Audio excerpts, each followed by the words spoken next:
Well, welcome to the top 5 things that you can do to increase brand awareness and sales in your small business. Again, as Christina said, my name is TIffany Tokarz, and I'm the owner and founder of Modern Muse Consulting.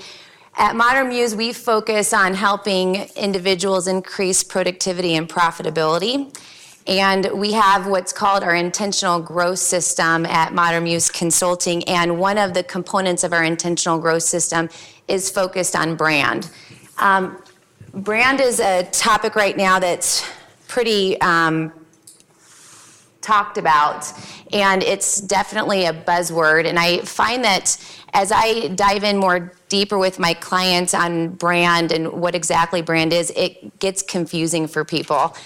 So I'm going to do my best here this morning, moving into the afternoon, to be able to better communicate with you specific things that you can do to better understand brand first, and then from there figure out how you want to be branded, and then we're going to from there move into better defining your target audience that's going to benefit from your brand. And then how do you find individuals who are going to meet the target audience that you're wanting to attract? Because we want to be able to reach out to those folks and make sure that they are aware about what it is that you provide as far as a service or whatever product it is that you sell within your small business. And then we're going to discuss the importance of follow through. So with that, let's go ahead and dive on into the presentation. I'm going to start by having you guys think about the brand Kleenex. So when you think about Kleenex, you automatically think of a tissue, right? And yet when you want to have someone hand you a tissue, more often than not, people say, will you give me a Kleenex, or do you have a Kleenex? Right? So they've done a really good job in reference to branding us. So the thing that I want to question, though, when we think about brand is when you go to the store to purchase Kleenex, right, do you necessarily buy the brand Kleenex? No. I mean, I don't specifically look for Kleenex brand when I'm buying facial tissues, right? I don't do that. So my point in all of that is they've got brand recognition, but what are you doing with your brand to then in turn connect with an audience to ensure that it ends up impacting your bottom line? Right? So just because we're branded, that doesn't necessarily mean that we're going to act on being branded. So one of the things that I want you guys to challenge yourself to consider is what emotional attachment are you creating with your brand? Okay, so in order to brand effectively, you've got to get really comfortable in your own skin. And you're going to say, well, that's easy enough. It's really not. Because if you think about it, when you're trying to brand, you're focused on the perception that your target audience has of you. So you're wanting to project a specific image, and yet at the same time, I'm telling you to be authentic and be who you are. So if you think about it, it's counterintuitive to really truly define your brand and get comfortable and not worry about it. But that's the only way in which you really can get aware of what it is that you're bringing to the table in a consistent manner, as if you are authentic. So what you need to work through, and I don't know that you ever get done working through this, is getting comfortable with having people love to love you. You're going to say, well, that's easy. Of course, that piece is easy, right? You want people to love you or love to hate you, and that's where it gets uncomfortable. Like, I don't know very many people that love to be hated. Does anyone here love to be hated? Like, I'm sorry, I just don't enjoy that. And then you have to also be comfortable with having people hate to love you. I personally like that category because that means that you're irresistible, right? They don't even want to like you, but they can't help it. They just like you. So those are the 3 categories when you're thinking about brand that you really want to get comfortable being able to fall into one of those 3 categories. And again, back to why you want that. You want an emotional connection, because back to brand in reference to Kleenex, we don't necessarily have an emotional attachment to that brand, so we're not specifically wanting to purchase the Kleenex brand tissue, okay? So when consumers are making a decision as to whether they're going to buy or not, what I have read, and I believe this to be true, is we make 80% of our decision as to whether we want to buy or not when we're interacting with others due to emotion. So we are emotional creatures. We like to, think that we're logical and we think things through logistically and make sure that everything is making sense. And ultimately we do, but 80% roughly is what they are finding through research, that we then in turn use emotion in order to decide whether we want to purchase something or not. So that means if they're emotionally connected to you, then you're more likely to then be able to produce the deliverables as to what it is that's going to then in turn cause them to logically be able to think through the specifics as to why they need to buy what you're offering. So you first want them to want to buy what you're offering, and then you want them to need to buy it. And so you want to provide then the specifics of the details of why it's going to benefit them. So there's two areas of the brain that you're targeting. You're targeting what's called the limbic system and then the prefrontal cortex. The limbic system is the area of the brain that helps then consumers make those emotional connections, and then the prefrontal cortex is where you then provide the details of the product or the service that you provide, and that's where the need-based conversation comes into play. Okay, so why do you want to get comfortable with the love aspect? Because love is the most powerful emotion that we experience as humans. So again, if you can get them to really truly love what it is that you're offering and love to love you, you've won. If you get them to love to hate you, you have won. And if you get them to hate to love you, you have won. Because you are not here to serve everyone. Okay, so you have to get over yourself. You have to get over everybody else. You have to understand that you're only here to serve a unique group of clientele, right? And so you've got to get comfortable in your own skin and then find the people, find your tribe, figure out what your niche is, and then be able to get comfortable and just go after that group. If they don't appreciate what it is that you provide, if they are one of the groups of professionals who hate to love you or love to hate you, that's okay, right? So the easiest way I have heard it explained to get comfortable with this is to understand that 30 to 35% of the people that you meet are going to automatically fall in love with you. It doesn't matter what you say or do, they're just going to like you. For whatever reason, you energetically connect with them, right? You've all had that experience when you walk into a party and you just hit it off with somebody and you don't know how to explain it, but it's like you've known them your whole life. And then you meet those people which would fall into the category of 30 to 35% of the world that are on the fence about you. Right? They need to know more about who it is that you are. And then there's that 30 to 35%. It doesn't matter if you did everything they wanted. They're not going to like you, right? They just don't care. And as humans, what do we tend to gravitate toward when we're looking at feedback on our performance? What do you want to see? A lot of times you look to the bad, right? Immediately, you see all these good marks that you're receiving, but that's just, whatever. Let's get to the people that don't care. And so what happens as we are focusing our attention on that group of people, it lowers our understanding of the impact that we're having on those that we're here to serve. Okay, so how many of you guys believe with your whole heart and soul that your small business is unique and it serves a unique demographic that only your company can serve? Okay, thank goodness most of you are raising your hand, right? Because that's what you need to believe. Because if you don't believe that, how can you sell anybody else? My dad said it best to me once. He said, Tiffany, if you don't like yourself, how is anyone else going to like you?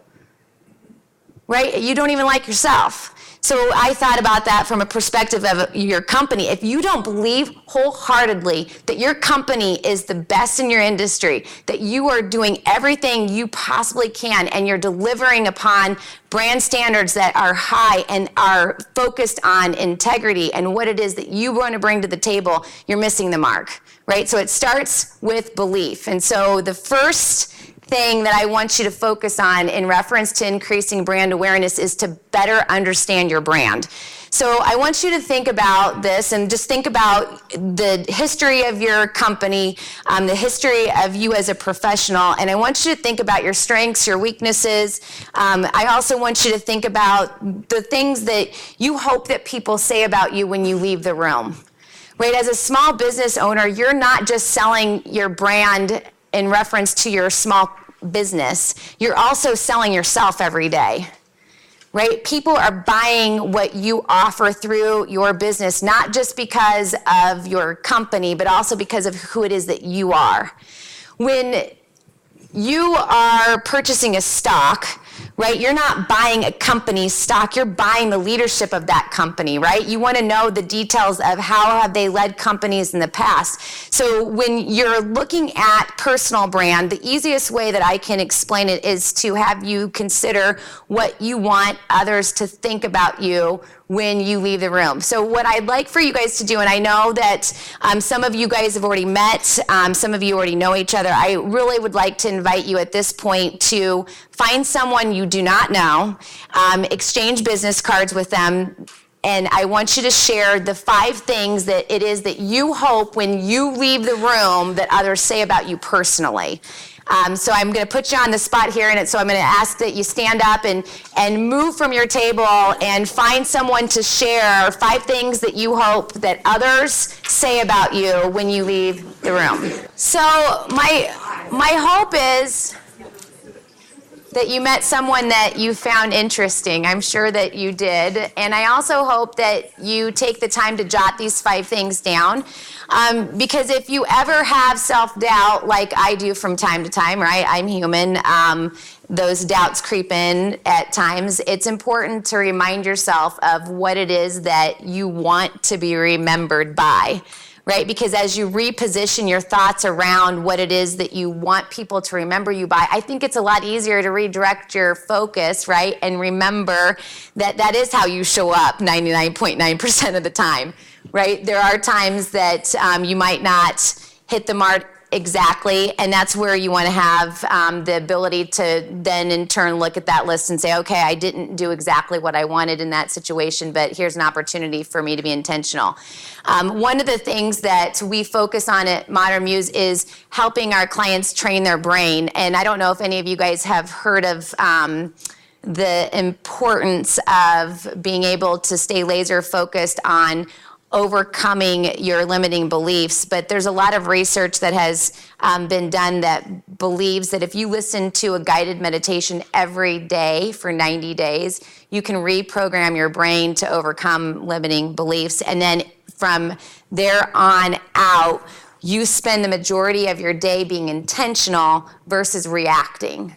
Right? So instead of reacting to life, you're responding, and you're managing your time. Instead of talking about what isn't working, you're focusing on what is working. You're focusing on the momentum that you do have built.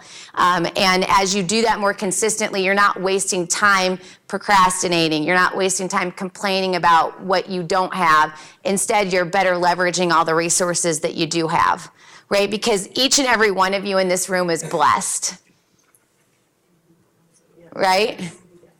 I mean, because you are here, that means that you have time on your calendar to carve out to learn, and it's enough to make me tear up. Do you know how many people across the globe would die to be in your chairs? Right? We forget this on a regular basis. We forget that we have running water. We forget that we don't have bombs dropping off on our ways to work. We are so blessed that we forget to remember we're blessed.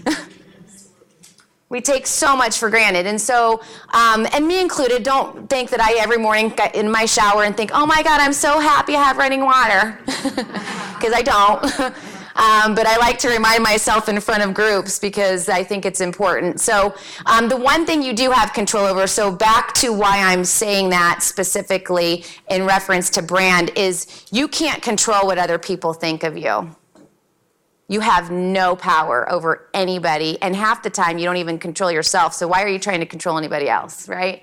But what you do have control over is how you decide to show up. And so if you're intentional about your personal brand, right, and you know before you walk into a meeting, it's really important. I would recommend if you're walking into a meeting with your team, look at that list of things that you want to be remembered by before you even go into the meeting. Most people create agendas, but they don't create an energetic intention before meetings.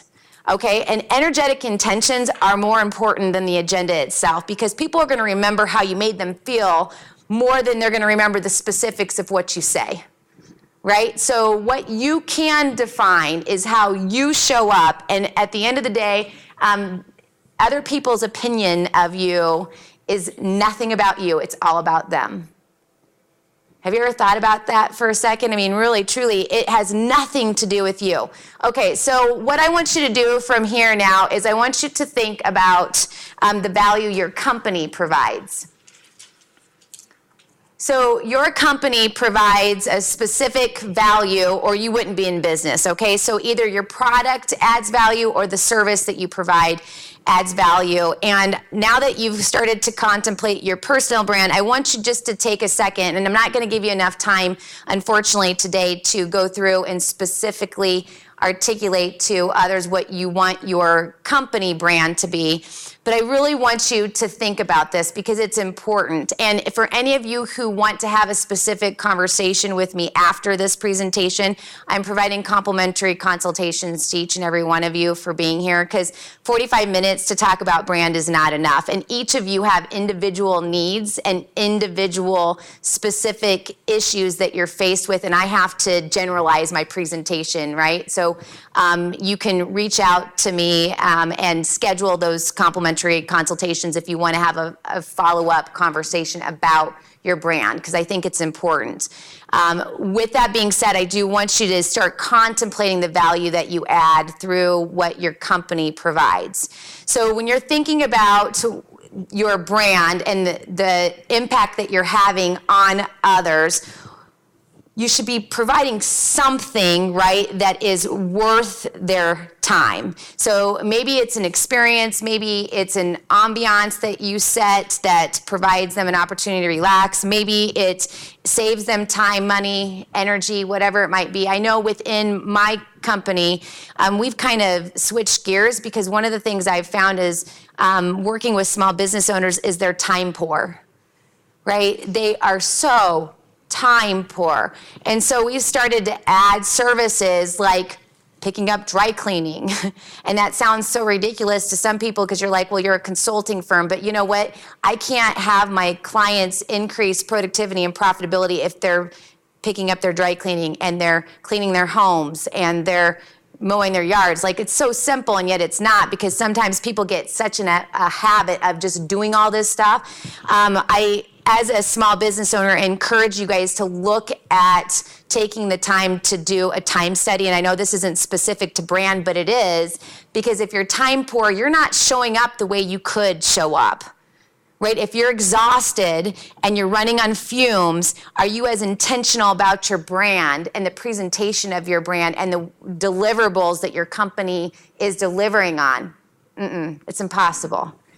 Right? And when you're burning the candle at both ends, you can't keep all the balls juggled as well as you can when you feel your best. Right? So by doing a time study, it starts to help you understand that, you know what, if you're cleaning your house once a week and you make $150 an hour, why are you cleaning your house, right? You would be better suited to pay someone to clean your house and invest that hour back into your business, right? It's simple things like that that business owners really need to contemplate as they're growing, especially, because you can't continue to do business the way you've always done it when you're growing. You just can't. You have to redirect and better leverage that 168 hours each week that you get. Right? And that's important because in order for your brand to be what you want it to be, you want to show up energetically in alignment with what you're capable of producing. So, value. How many of you guys, when you think about the value that you provide, you have a long laundry list of ways in which you provide value? That's good, right? Because when you're talking about your brand, you want to specifically focus on the benefits, because benefits sell, features tell. Okay, so the reason why anyone buys is because of the benefit or the value that you provide. So if you're not crystal clear on the value that you provide to your clientele base, it's going to be hard for them to refer business to you. Referrals are going to make your life so much easier. You can increase your sales dramatically when you have a clear message that you state when you're interacting with your clients and are specific about the value that you provide. Okay, so in order to then in turn utilize the value that you provide, you want to start to drill down on the demographics of the people that you want to focus on. I know in the beginning I really didn't have a clear niche. I was told before I went into business that I needed to have a niche. Like if you're going to be a consultant, you have to get really laser focused on what your niche is going to be. And when I started my company, I actually was doing life coaching. And I look back and I'm like, that's almost laughable. But anyway, I was really interested in the balance of life, because when I was at Bank of America, we increased productivity and profitability through a wellness program that I had kicked off, and I got all these accolades. Got to fly to New York City and meet the CEO of the bank, and it was amazing. At 27, I really thought that I had life all figured out. So I thought, to heck with corporate America, I can do this myself. Like, I don't need their brand. Oh my gosh. So I learned real fast that I had no idea what I was doing. But my point in all of that is my brand has evolved, right? So it started as a life coach. I had no niche. I just hustled, like just ran like hell and didn't know what I was doing. And with all of that being said, it ultimately over the last decade is really evolved into focusing on 7-figure business models. And so I incorporate that extreme self-care component in my consulting firm. I've lined up then my clients with prosperity principles, and then we add strategic planning to the mix. So it's all evolved in alignment with the plan, but it wasn't planned out like that. And so why am I sharing that with you? I really believe that your niche market finds you as much as you find it. So if you get really comfortable with branding yourself and personally aligning yourself with what matters most to you, what you're passionate about, life just has a way of working out when you are on fire about what it is that you do. And I don't know how to explain it other than that. Right? I mean, I've done a little bit of research on quantum physics, and I know that each and every one of us, when we walk into a room, energetically makes the room different because we have a different energetic vibration, but I don't know enough about all of that to explain how that works. Right? But if you're on fire about what it is that you're doing and you define what it is that you want others to experience in your presence, and if you understand the value that you're providing to your clients, and you're communicating clearly to your clients what value it is that you're hoping that they receive, and you're asking for feedback, they're going to refer people to you. And then you can start looking at your clientele base. So what I would strongly encourage each and every one of you guys to do, those of you who are already established small business owners, is look at your current clientele base, and then from there, figure out more specifically the demographic you serve. Because you're already gravitating to you a demographic, okay?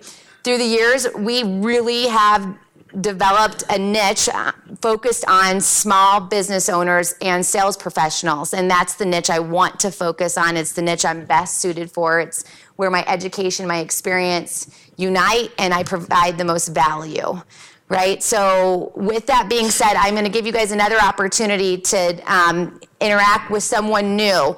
And I want you to think about what demographic is before I set you guys loose. So niche market, you want to think about gender. Do you target just women or just men, or do you target both? Right? in our industry, in my line of work, I target both men and women. I don't want to be defined by one gender or the other.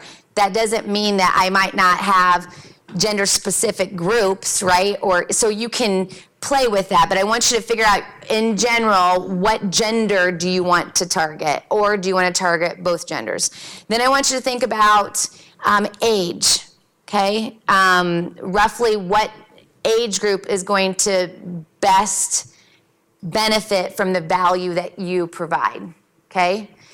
So 75, 80-year-olds most of the time aren't going to fit into my demographic. So my point is that you want to figure out what your niche market is in reference to age. Then I want you to think about income, right? So if you have a service that you provide and you add a lot of value, but you're targeting a group of professionals that can't pay you, you're going to be out of business. Right? So what is the income mean that you want to focus on?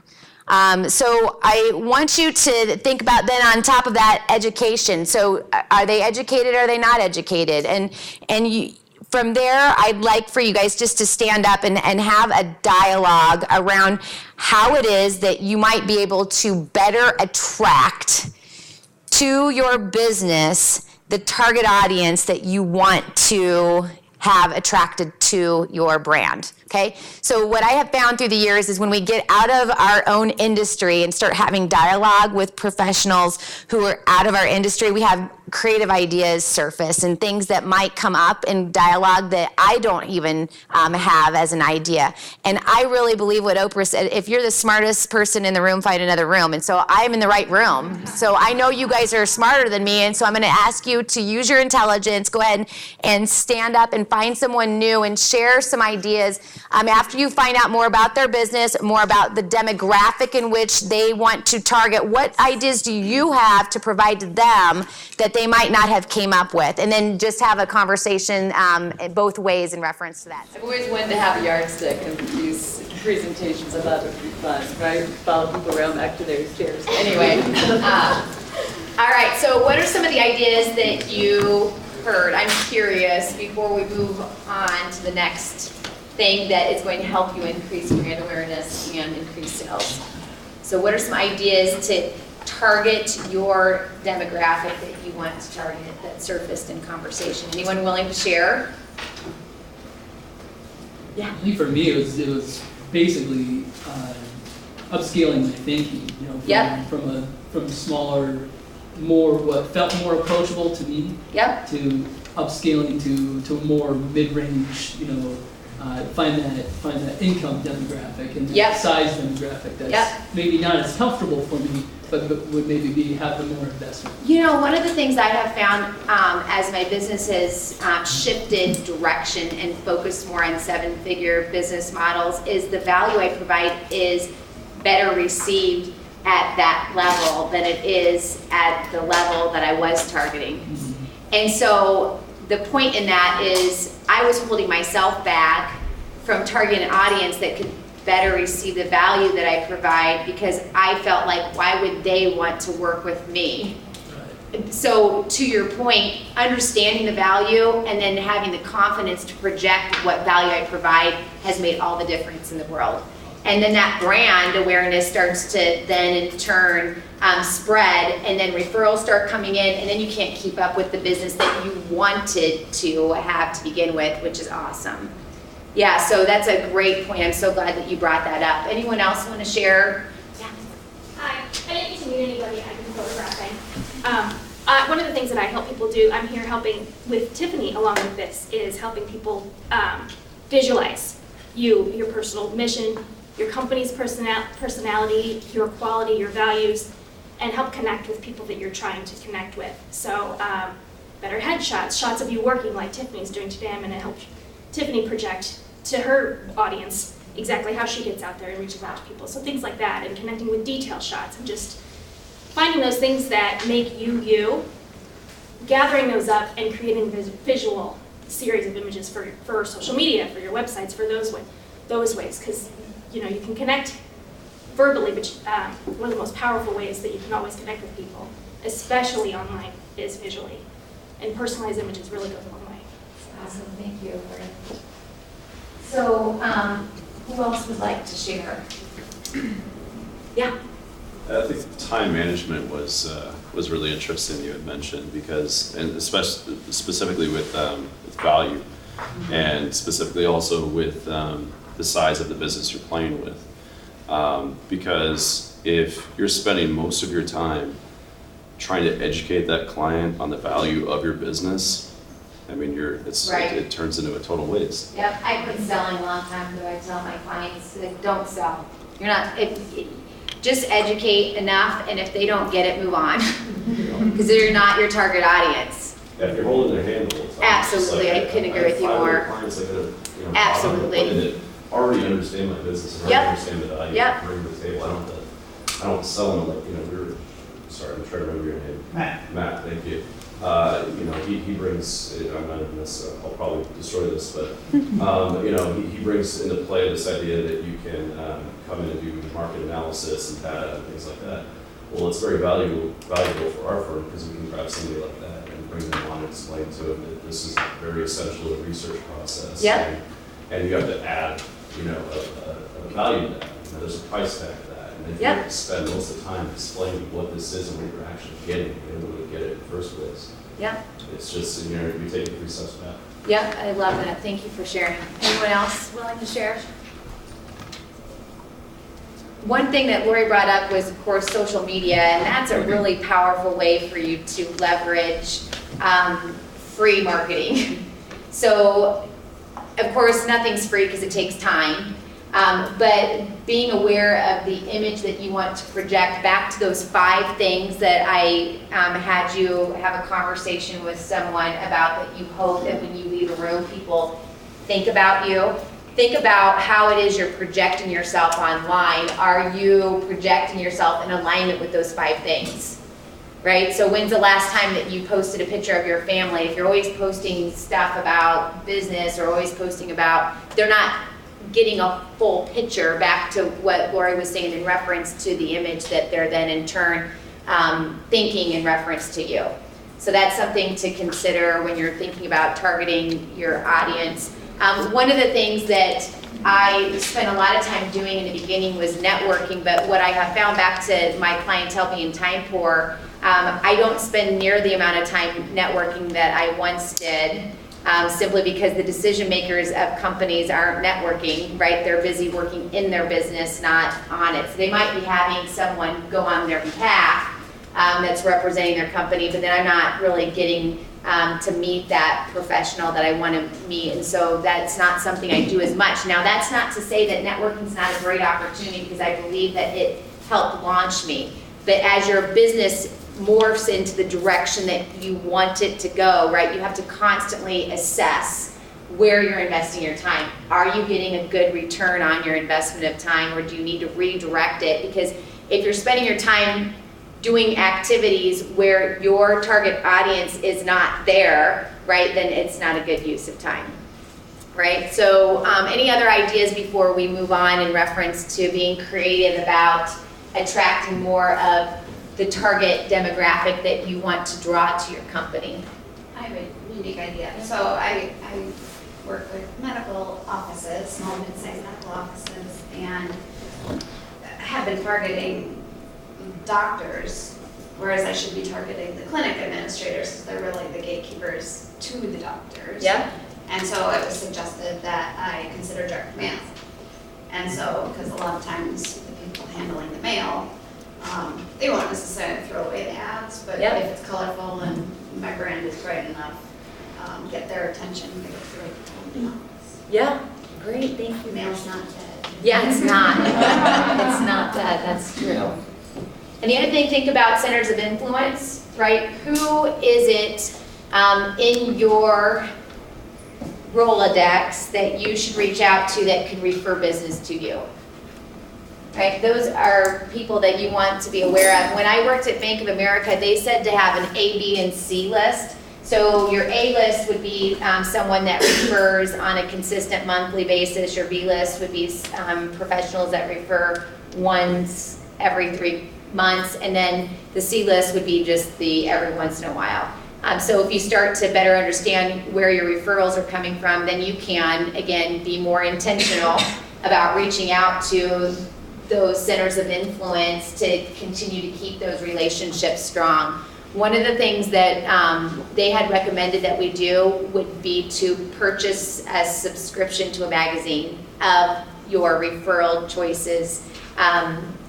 because that comes to them every month. And then every month they remember that you purchased that subscription for them. And so just a thought. So if you can do something like that where every month you're staying in front of them without necessarily even having to stay in front of them, that's something that adds value to their life that they enjoy. That might be something to consider. Anyway, there are thousands of ideas. We could talk about ideas, honest to God, all day long. So what I would strongly encourage you to do is just to pick one idea and run with it from today. But make a commitment to pick one idea that you came up with today and do it, right? Because just thinking about it doesn't get you any closer to an end result. Okay, so with that, let's move on to the last topic of conversation, which is follow through. This one's so simple, and yet it's not. I know that each and every one of you know of people that could be dynamic, but they just don't follow through, right? They, for whatever reason, they cannot set up the amount of time on the back end of a presentation to follow through and make sure that they deliver on what it is they stated they were going to deliver on in the meeting. I have a gentleman that comes to mind. He's a wholesaler, and he's one of the most dynamic professionals I've ever interacted with. Makes all kinds of commitments, though, and never follows through. And so he's constantly in the hamster wheel. Does that make sense? Like just running, and just getting whatever surfaces in the moment. If he would just slow down to speed up, wow, that man could be dynamic, right? So, not to pick on him, but you know, we all know those people that if they just would slow down enough to follow through on the details of what it is that they have right in front of them, they could make a big impact. So I met a woman, for example, at the beginning of April that I was in a sorority in college, and she's in charge of organizational development for Alpha Delta Pi, and she said to call her. I haven't even called her yet. That's like an example of the lack of follow through on my part. So it's on a list of things to do that gets pushed to the next day every single day. But that's a huge opportunity for me to network within a group of professionals who already are going to embrace me because I'm a part of the sorority. I paid dues all those years, so they have obligation at some level to take my call. Anyway, and she said that she's interested in finding out more about my consulting firm. But my point is that follow through is so important if you're really truly going to make the impact that you can make. So with that, I want you to lead with this thought. I love this thought. Two things that define you. It's your patience when you have nothing, and your attitude when you have everything. I just think it's so powerful because as a small business owner, how many of you have the swings, right? Where things are going really, really well, and then the next day they're going really, really bad.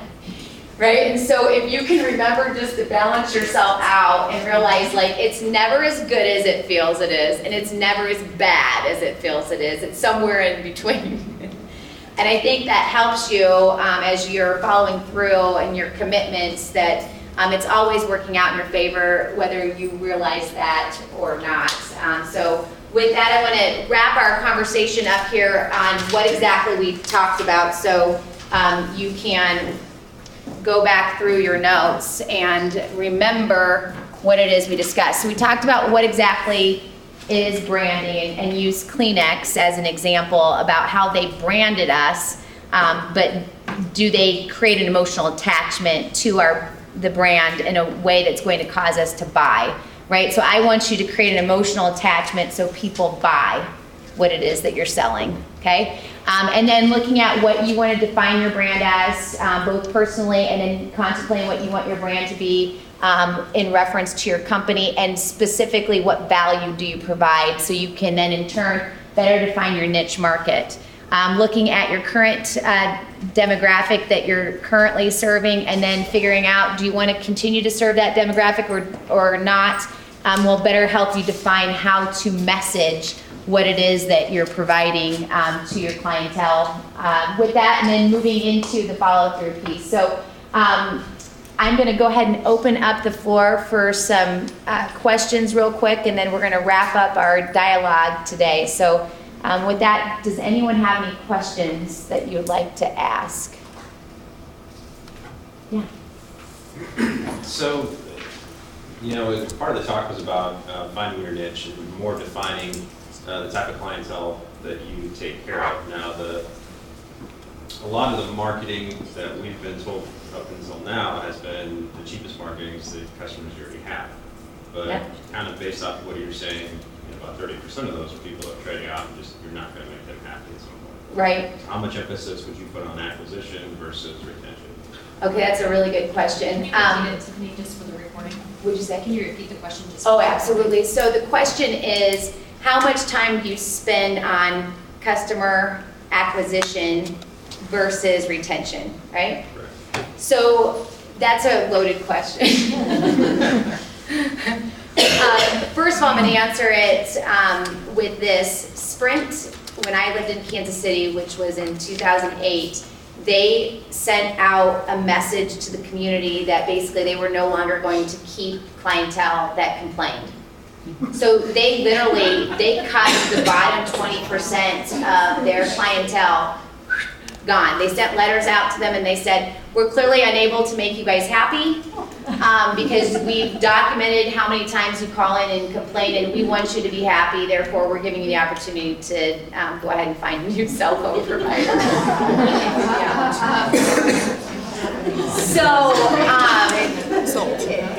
if you think about it, that bottom 20% was costing them money. Because think about how many phone calls they were having to take and the cost of the employee that they were paying to take those phone calls on top of it, and the employee's mad every time they get off the phone.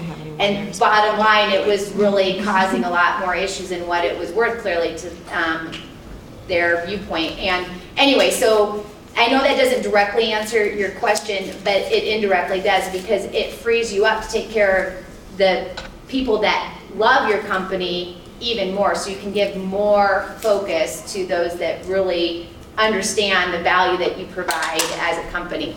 But back to acquisition and retention, it's very expensive to onboard a client. Very, very expensive. So it's very expensive to take the resources. If you think about all the marketing dollars that you spend, and even if it's not money, if it's time that you had to spend to get them in the door, and then you think about the conversation you had to have with them, or whatever your sales process is, and then to get them, on board. So you want to really focus. I would personally say, and again, this is not anything other than a personal understanding of what I do, would be 70% focused on retention and 30% on acquisition. But that's just me. And does anyone have a different perspective on that? Because I'm open for a different perspective. Yes. I might be a little bit different than a lot of you in the room, but I'm a real estate agent. I've been selling real estate for 15 years. And last year I hired a coach, and the benefit of that was I analyzed my business, and 85% of my business comes from referrals from past clients. Amazing. So that's really where I focus on the majority of my business. And to Tiffany's point, it really takes a lot to get a new client. So my suggestion would be to retain those clients and build what you have there. Yeah, I love that. Thank you for that. And I love that you have a coach. Yay. And then it's a good one, obviously, because, Anybody else want to ask a question? Did I answer your question? You did great. Okay. Any other questions? All right, you guys. Well, thank you so much. If you want to take me up on that complimentary consultation, I want to give you my email address. It's on the screen. I put it in there. All right, perfect. It's right up there. You can definitely do that. I just want to add value. A part of my marketing, honestly, is no strings attached. My only goal in those consultations is to add value, because if we're a match, like I said, I don't sell anything, you'll want to hire me, and if not, it's okay. Like, I just genuinely want to make a difference in people's lives, and I'm so passionate about small business owners because it's hard, right? And I understand that. So if I can make your life just a little bit better, that's all I really truly want, because I know that these small tweaks that we can do, especially when you're already successful, it's the small things that you change up that are going to make the biggest impact on the return on your investment of time, energy, and money. So I hope to talk to each of you one-on-one on the phone, and with that I'm going to turn it back over to Christina. Yeah, so let's give Tiffany a round of applause.